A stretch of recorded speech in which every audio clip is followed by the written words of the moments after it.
Welcome to Read Your Comics. Today I am talking about Union #1.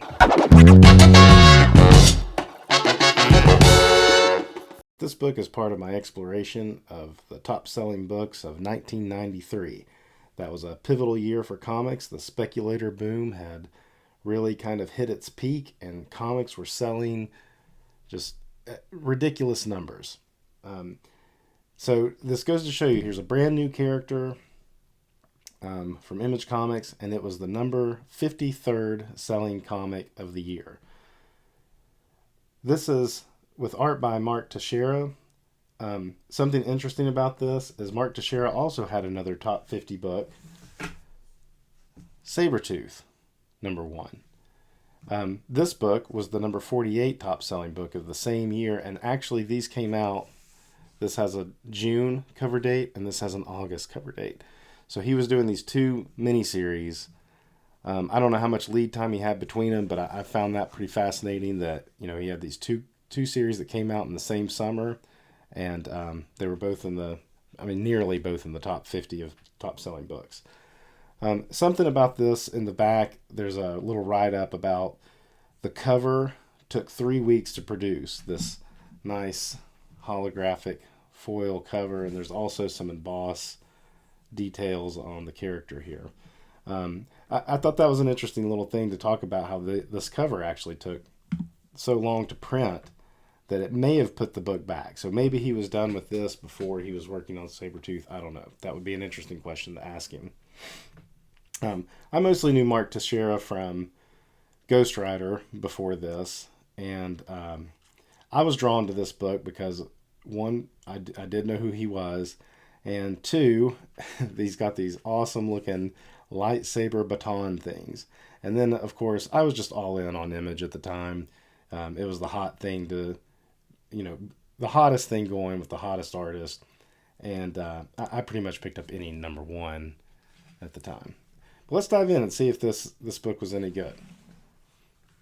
This is from Jim Lee's studios. I don't know if he was calling it Wildstorm or Homage yet. But so Jim Lee's created as the co-creator along with Mike Heiser, who is co-creator, story, and letterer. Mark Texeira, I don't know that he's credited as a co-creator or if he was just brought on to do the art. So it's a good question. It'd be interesting to ask, is this a Jim Lee design or a Mark Texeira design? I could see it definitely being a Jim Lee design. Story sets up the scene of a nice peaceful town. You get 3 little montages of people going about their everyday lives. Turn the page and the town is a crater. Next we have Stormwatch showing up to investigate it. I don't remember all the details about what exactly Stormwatch was. I think they were like a international government, kind of like a UN group. I'm glad they put their names by the characters though, because even back then the stuff was coming out so fast from Image, it was hard to keep up with who was who. So that was nice. That's nice that they did that initially in the book. They're there to investigate, see what's going on, and you get the classic page turn of, "Who the hell are you?" And we get our main character right off the bat. "My name is Union," in costume, holding his lightsaber baton, ready to kick some butt. Good introduction on the first few pages. So if you were to just pick this up off the shelf, flip through a few pages, and at least you get the main character right away. Of course, they go on to have a disagreement here for a minute, like, "Who are you? I'm here to help." Like, how are we supposed to believe that? Where do you come from? That sets up a flashback. Go into his eye. Turn the page. Go in. I guess I couldn't tell if this was going out from his eye or going more into his eye. And so it's like 6 months earlier. So I think it's going into his eyes, the effect we're going for there. This imagery is kind of hard to read to me initially, but the words let you know this is in the Northeast, New England area, and there's a snowstorm going on.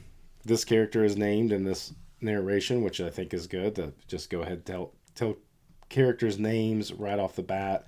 A lot of books are terrible about establishing character names.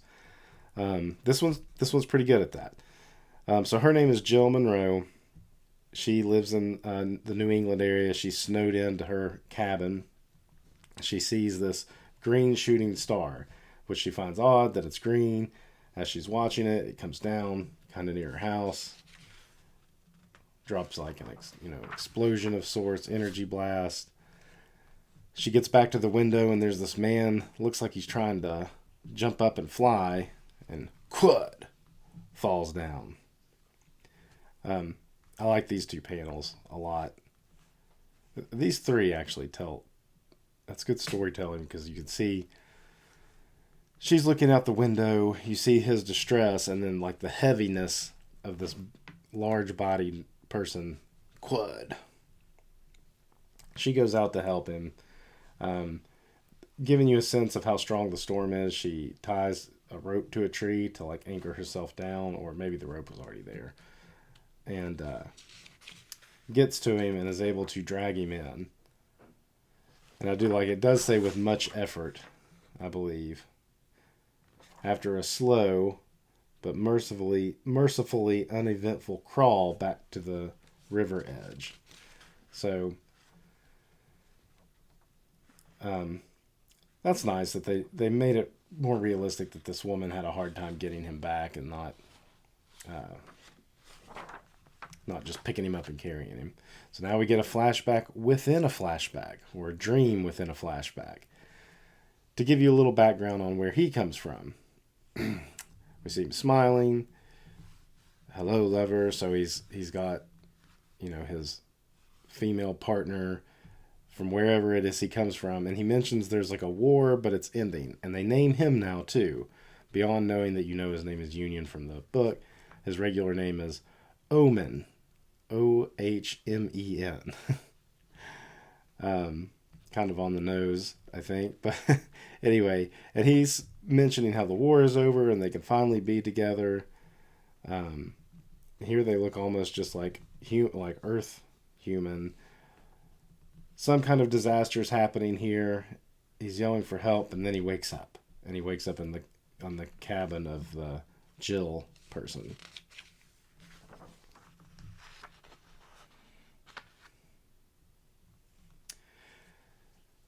Of course, this page, I remember when I hit this, when I was reading this the other day, and I looked at all of this just word dump and thought this is going to be a chore to get through, and it kind of is. It establishes character here pretty well, though. He kind of explains he needs to get back to wherever he's from. She's like, yeah, you're in no condition. Of course he's not. He tries to stand up and falls down. Time passes, a few days, and you see he's reading all these books and getting acquainted with the customs of Earth. Establishes her as like she's into art. She's a painter. She talks about Jackson Pollock and a bunch of, this is just a blah, blah, blah. But it's establishing her as like kind of a struggling artist. She works as a waitress. He points out something about her use of color, and she's like, are you sure you were a soldier?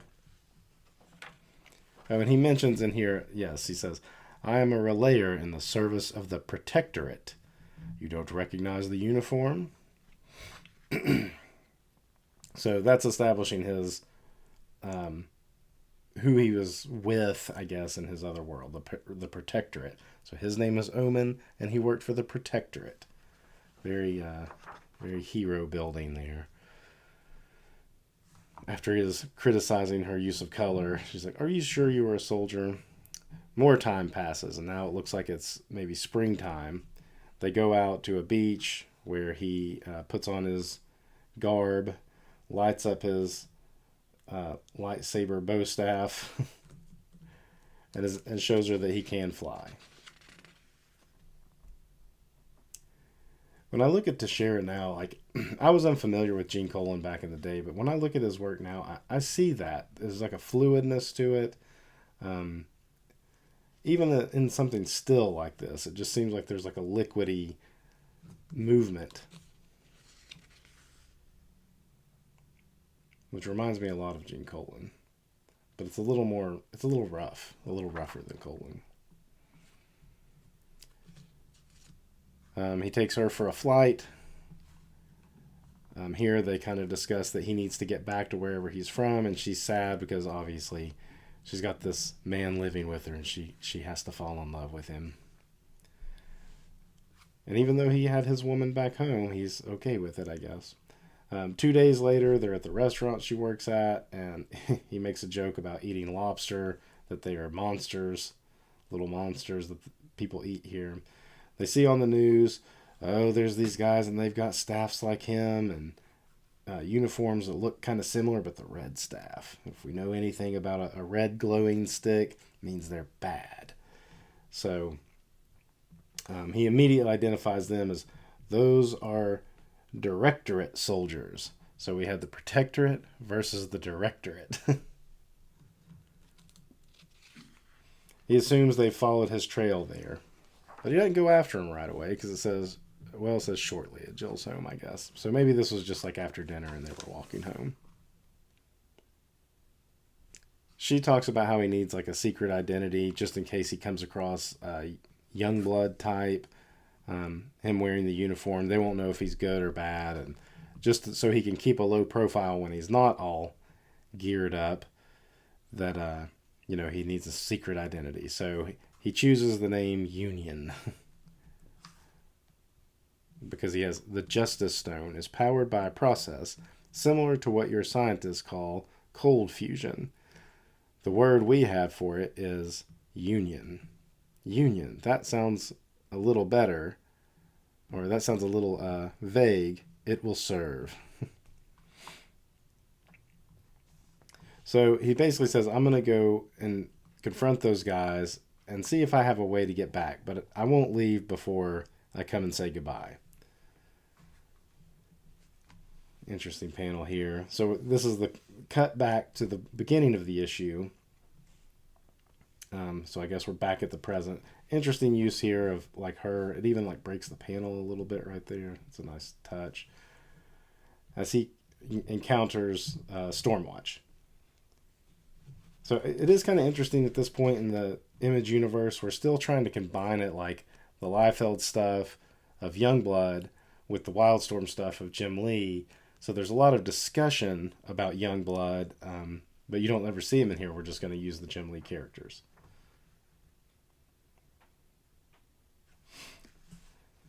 They kind of continue their conversation about like, how do we know we can trust you, blah, blah, blah. Leads to a confrontation. He shoots him. Oh, because he's like, stand aside. So he shoots him. Battalion does. And then each Stormwatch member gets to take their turn attacking him, which he, was able to fight off their advances for the most part. Finally, but then they stop for a minute, like, okay, you can see what we do, we can see what you do. And they go to rescue some people together. Some of the survivors of this tragedy where this town turned into a crater.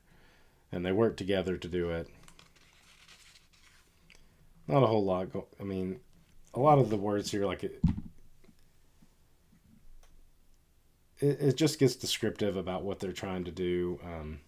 Sometimes that stuff I feel like it bogs it down sometimes. But again, Texeira does a great job of, I really like the movement here and like the weight of this. I mean, if he drew the Hulk, man, that would be awesome.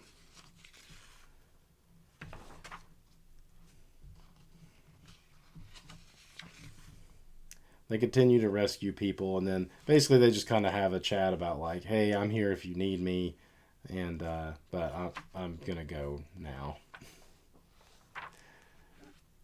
And he gives him, he's like, how can we identify you? And for some reason he gives him his fingerprint. I don't understand really that.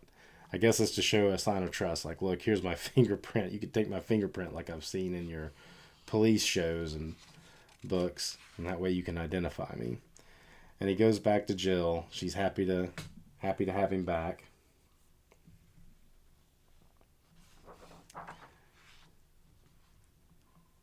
She looks menacing there, but there's nothing in here that makes me think she's menacing. But that image does seem a little menacing, especially when you put it over top of this the big bad. I guess we're meeting here. He is regent, Firestorm of the royal family of Aegina, prince of the Directorate, heir to the throne. I guess this would be almost like he's not a Thanos, I guess. Probably more of like a Ronan, the Accuser type of character, I would guess. Think of like the Kree coming after him. In a way, I guess this is kind of like a Captain Marvel, an original Captain Marvel, play on that to some degree. I don't remember how the rest of the series went off the top of my head.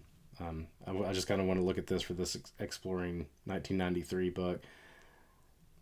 I see them a lot. I mean, obviously they were top sellers. I don't know where the other ones landed, but I would guess at least the next 2 issues probably landed in the top 300 as well. But that's all I got for this book today. Union number 1 by Mark Texeira and Mike Heisler. Until next time, read your comics.